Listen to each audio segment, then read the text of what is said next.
Back to news. Phone tapping కేసులో పోలీసులు దర్యాప్తు ముమ్మరం చేశారు. రెండో రోజు కస్టడీలో భాగంగా ఇవాళ అడిషనల్ ఎస్పీ భుజంగరావు తిరుపతన్నను పోలీసులు విచారించనున్నారు. ఇప్పటికే ఈ కేసులో టెలిగ్రాఫ్ చట్టం నమోదు చేస్తూ నాంపల్లి కోర్టులో మెమో దాఖలు చేశారు పోలీసులు. ఈ కేసులో దోషులకు 3 ఏళ్ల నుంచి 10 ఏళ్ల వరకు జైలు శిక్ష పడే అవకాశం ఉంది. ఇక ఈ కేసులో అరెస్ట్ అయిన మాజీ డీసీపీ రాధాకిషన్ రావుకు 14 రోజుల జ్యుడిషియల్ రిమాండ్ విధించింది నాంపల్లి కోర్టు. రాధాకిషన్ ను పోలీస్ కస్టడీకి కోరుతూ ఇవాళ నాంపల్లి కోర్టులో పోలీసులు పిటిషన్ దాఖలు చేయనున్నారు. ఇవాళ మరో 2 ఇన్స్పెక్టర్లను పోలీసులు విచారించనున్నారు.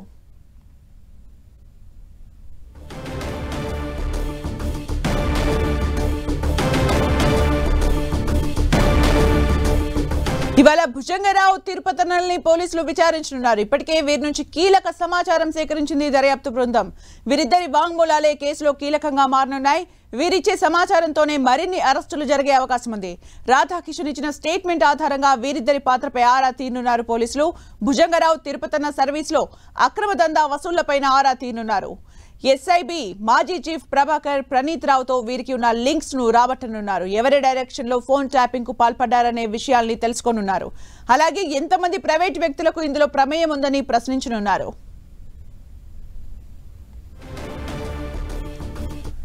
ఇక పూర్తి సమాచారం మా ప్రతినిధి సునీల్ అందిస్తారు. సునీల్, రాష్ట్ర వ్యాప్తంగా తీవ్ర ప్రకంపనలు సృష్టిస్తున్నటువంటి ఫోన్ ట్యాపింగ్ కేసులో పోలీసులు దర్యాప్తు ముమ్మరం చేశారు. ఇప్పటికే ఈ కేసులో 4 అధికారులను పోలీసులు అరెస్ట్ చేసి జ్యుడిషియల్ రిమాండ్ తరలించారు. అందులో 2 అడిషనల్ ఎస్పీలుగా ఉన్నటువంటి భుజంగరావుతో పాటు తిరుపతిని ఇద్దరిని కూడా 5 రోజుల పాటు పోలీస్ కస్టడీకి అనుమతిస్తూ నాంపల్లి కోర్టు ఆదేశాలు జారీ చేసింది. ఇందులో భాగంగానే నిన్న చెంచలూడ జైలు నుంచి భుజంగరావుతో పాటు తిరుపతిని ఇద్దరిని కూడా పోలీసులు కస్టడీ తీసుకొని సుదీర్ఘంగా విచారించారు. ఇక ఈ రోజు రెండో రోజు కూడా అటు భుజంగరావుతో పాటు తిరుపతిని ఇద్దరిని కూడా మరొకసారి పోలీస్ అధికారులు కస్టడీ తీసుకొని బంజారాహిల్స్ పోలీస్ స్టేషన్ వేదికగా విచారించే అవకాశం ఉంది. ఇక నిన్న మరొక అధికారిగా ఉన్నటువంటి డీసీపీగా పనిచేశారు. టాస్క్ ఫోర్స్ లో మాజీ డీసీపీగా ఉన్నటువంటి రాధాకిషన్ ని నిన్న అరెస్ట్ చేసి మెజిస్ట్రేట్ ముందు నివాసం ముందు హాజరుపరిచారు. అతనికి 14 రోజుల పాటు జ్యుడిషియల్ రిమాండ్ తరలిస్తూ నిన్న నాంపల్లి కోర్టు న్యాయమూర్తి ఆదేశాలు జారీ చేసింది. ప్రస్తుతం రాధాకిషన్ రావుని చెంచల్గూడ జైలు కూడా తరలించారు. ఇక రాధాకిషన్ రావుని కూడా కస్టడీలో తీసుకొని విచారిస్తే మరికొంతమంది పేర్లు కూడా బయటకు వస్తాయని మాత్రం పోలీసులు భావిస్తున్నారు. ఈ నేపథ్యంలోనే ఈ రోజు పంజాగుట్ట పోలీసులు రాధాకిషన్ ని కస్టడీ కోరుతూ 10 రోజుల పాటు కస్టడీకి అనుమతి ఇవ్వాలంటూ కూడా నాంపల్లి కోర్టులో ఈ రోజు కస్టడీ పిటిషన్ కూడా దాఖలు చేసే అవకాశం ఉంది. ఇక దేశవ్యాప్తంగా ఏ రాష్ట్రంలో నమోదు చేయనటువంటి టెలిగ్రాఫ్ యాక్ట్ అనేది మొట్టమొదటిసారిగా తెలంగాణ రాష్ట్రంలో, అది కూడా ఫోన్ ట్యాపింగ్ కేసులో నమోదు చేయడం దేశవ్యాప్తంగా తీవ్ర దుమారం రేపుతుంది. ప్రస్తుతం అయితే చర్చాంశం మారింది. ఎందుకంటే ఇప్పటివరకు ఏ రాష్ట్రంలో కూడా టెలిగ్రాఫ్ యాక్ట్ నమోదు చేయలేదు. అందుకు సంబంధించినటువంటి ఎవిడెన్స్ అనేది ఖచ్చితంగా చూపించాలి. కాబట్టి ఖచ్చితంగా ఈ కేసులో పోలీసులు టెలిగ్రాఫ్ యాక్ట్ నమోదు చేస్తున్నట్టు కూడా ఇప్పటికే నాంపల్లి కోర్టులో ఒక మెమో కూడా దాఖలు చేశారు. ఈ యాక్ట్ 25 నిబంధనల ప్రకారం చేర్చబడినట్టు, దీనికి 3 సంవత్సరాల నుంచి 10 సంవత్సరాల వరకు, అంటే ఒకవేళ దోషిగా తేలితే మాత్రం ఖచ్చితంగా వారికి 3 సంవత్సరాల నుంచి 10 సంవత్సరాల జైలు శిక్ష పడే అవకాశం ఉన్నట్టు కూడా ఈ యాక్ట్ నిబంధనలు చెప్తున్నాయి. కాబట్టి ఈ కేసులో టెలిగ్రాఫ్ యాక్ట్ నమోదు చేయడం పట్ల ఇప్పుడు ఒక చర్చ మాత్రం కొనసాగుతుంది. ఎవరెవరు టెలిఫోన్ యాక్ట్ ఉల్లంఘించారు, ప్రైవేట్ వ్యక్తుల ఫోన్లను ఎందుకు ట్యాప్ చేయాల్సి వచ్చింది, ఒక వ్యక్తి మాట్లాడేటువంటి సంభాషణలు చట్టవిరుద్ధంగా వినడం అనేది విరుద్ధం కాబట్టి దీనికి సంబంధించిన యాక్ట్ ని కూడా నమోదు చేస్తున్నట్లు పోలీసులు ఒక మెమోను కూడా నాంపల్లి కోర్టులో దాఖలు చేశారు. ఇక వీరితో పాటు ఈ రోజు భుజంగరావుతో పాటు అదేవిధంగా తిరుపతన్న, అదేవిధంగా మరొక 2 ఇన్స్పెక్టర్, నల్గొండకు చెందినటువంటి ఒక ఇన్స్పెక్టర్, ఇటీవల కాలంలో విచారించినటువంటి గట్టుమల్లు మరొకసారి పోలీసులు ఈ రోజు విచారించే అవకాశం ఉంది. వీరిని కూడా విచారించిన తర్వాత వారి యొక్క స్టేట్మెంట్ తీసుకున్న తర్వాత మరి ఇంకా ఈ కేసులో ప్రైవేట్ వ్యక్తుల ఎవరెవరు ఉన్నారు, ఎవరు ఆదేశాల మేరకు ఈ ఫోన్లు ట్యాప్ చేశారు, ఎవరు ఆదేశిస్తే ఈ యొక్క ఆర్టిస్టులు కావచ్చు, డాక్యుమెంట్స్ కావచ్చు, వీటన్నిటిని ధ్వంసం చేశారు.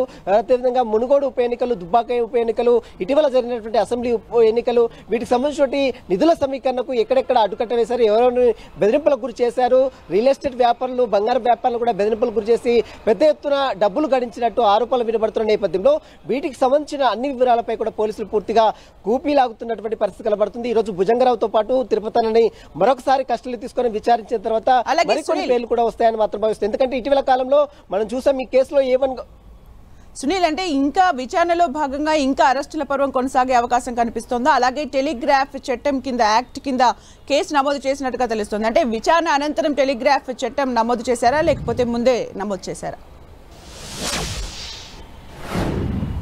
ఎస్, మొట్టమొదటిసారిగా ప్రభుత్వ ఆస్తుల ధ్వంసము, డాక్యుమెంట్స్, ఎవిడెన్స్ ట్యాంపరింగ్, వీటికి సంబంధించిన దాని చట్టాలు అంటే సెక్షన్స్ ని యాడ్ చేసి కేసులో ఏమన్గా ఉన్నటువంటి ప్రణీత్ రావుని అరెస్ట్ చేశారు. అతన్ని 7 రోజుల పాటు కస్టడీలో తీసుకొని విచారించిన తర్వాత మరిద్దరి పేరు అడిషనల్ ఎస్పీగా ఉన్నటువంటి భూపాలపల్లి అడిషనల్ ఎస్పీగా ఉన్నటువంటి భుజంగరావుతో పాటు తిరుపతి ఇద్దరు పేర్లు కూడా ప్రణీత్ రావు చెప్పడం జరిగింది.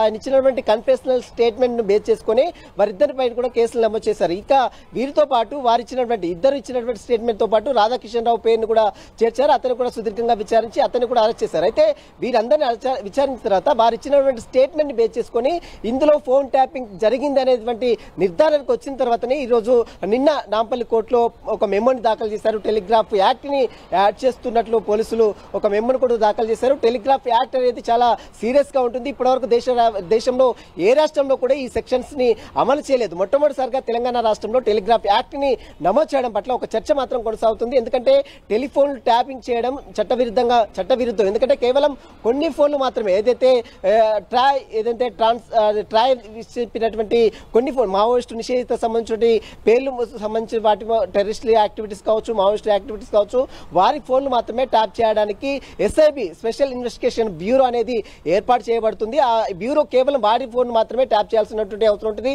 వారి కదలికను దేశ సంగ్రహ శక్తులు ఏవైతే ఉన్నాయో వాటిని నిర్మూలించడానికి ఒక ఎస్ఐబి అనేది కీలకంగా వివరిస్తుంది. కానీ ఇక్కడ మాత్రం నిబంధనలకు విరుద్ధంగా ప్రైవేట్ వ్యక్తుల ఫోన్లు, రాజకీయ ప్రముఖుల వ్యక్తుల ఫోన్లు ట్యాప్ చేసి వాళ్ళని బెదిరింపులకు గురి చేసి కోట్ల రూపాయలు గడించినట్లు కూడా పెద్ద ఎత్తున ఆరోపణలు రావడంతో వారందరికి సంబంధించిన ఈ కేసు నమోదు చేయడం జరిగింది. ఇటీవల కాలంలో డిసెంబర్ 4వ తారీఖున ఎస్ఐబి కార్యాలయంలోకి లోపలికి వెళ్లి ప్రణీత్ రావు డాక్యుమెంట్స్ ని హార్డ్ డిస్క్ లను ధ్వంసం చేయడం, అక్కడ ఉన్నటువంటి ఇచ్చినటువంటి కొంతమంది అధికారులు ఇచ్చినటువంటి సమాచారం మేరకు అటు పోలీసులు కేసు నమోదు చేసుకుని ప్రస్తుతం అయితే ప్రణీత్ రావుని అరెస్ట్ చేశారు. ఇచ్చినటువంటి స్టేట్మెంట్ ఆధారంగా అడిషనల్ ఎస్పీని ఇద్దరిని అరెస్ట్ చేశారు.